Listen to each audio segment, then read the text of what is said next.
Je vais commencer par, remercier mesdames et messieurs les députés, ceux qui sont encore présents, ceux qui sont venus tantôt. Merci d'être présents. Je pense que ça souligne au minimum une curiosité. Je pense que ça souligne un intérêt envers les maladies rares. Et on a besoin de vous, vous le savez. Alors j'espère que vous allez savoir transmettre votre intérêt, votre curiosité à vos collègues pour continuer de nous supporter, que ce soit sur le plan clinique, sur le plan de la recherche, sur le plan des services qu'on va offrir à nos patients. Alors, merci beaucoup d'avoir été présents. Deuxièmement, je veux remercier les gens atteints de la NF1. Vraiment, là, les enfants qui sont ici ce soir, les adultes. En fait, si on est rendu actuellement, c'est parce que vous êtes des gens extraordinaires. C'est vous qui menez le combat depuis le début, évidemment. C'est vous qui nous motivez comme professionnels à nous dépasser. Et quand je regarde l'exposition ici ce soir, j'ai vu des gens que je connaissais, Janie, Héloïse, Gérard, ensuite Alexandre, il y en a plusieurs que je connaissais. Je trouve ça vraiment extraordinaire, des gens qui décident comme ça de se faire photographier, se mettre à nu, présenter leurs défis. Alors je pense qu'on peut les applaudir encore une fois. C'est vraiment...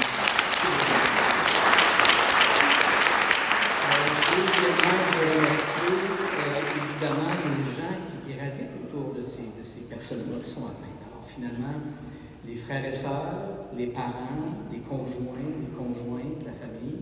Alors toutes ces personnes-là autour des gens atteints, je pense que vous contribuez de façon assez extraordinaire à faire avancer les gens, surmonter leurs défis.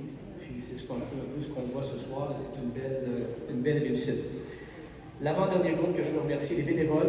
Évidemment, il y a des bénévoles un peu partout. Il y en a des bénévoles extraordinaires dans la famille de la NF1. Alors moi, j'ai vu grandir, ça fait 28 ans. Je sais que vous pensez que j'ai seulement 40 ans.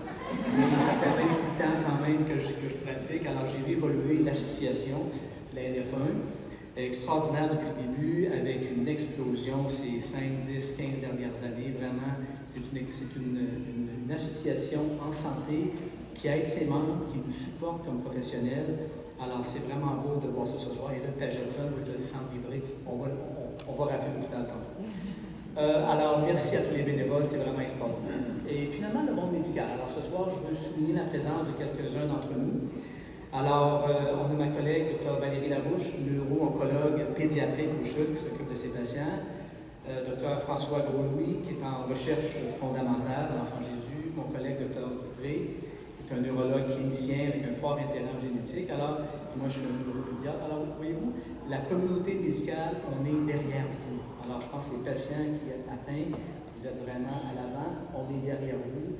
Il y a eu beaucoup d'avancements ces dernières années. Alors, premièrement, on connaît la maladie, donc la prise de conscience, on l'identifie. Ensuite, il y a les cliniques spécialisées qui se sont développées dans tous les grands centres. Je parle pédiatrique et adulte au Québec, et ensuite on rayonne dans nos régions. Alors ici à Québec, on a la nôtre, on rayonne dans l'est de la province.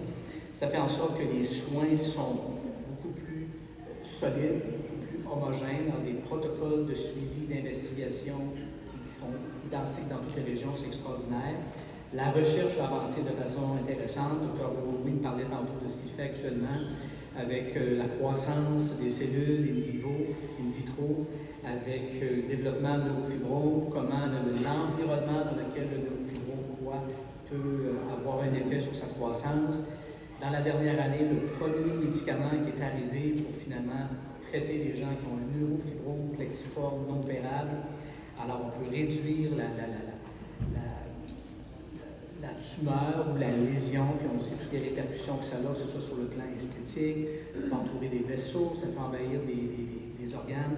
Bref, beaucoup d'avancements.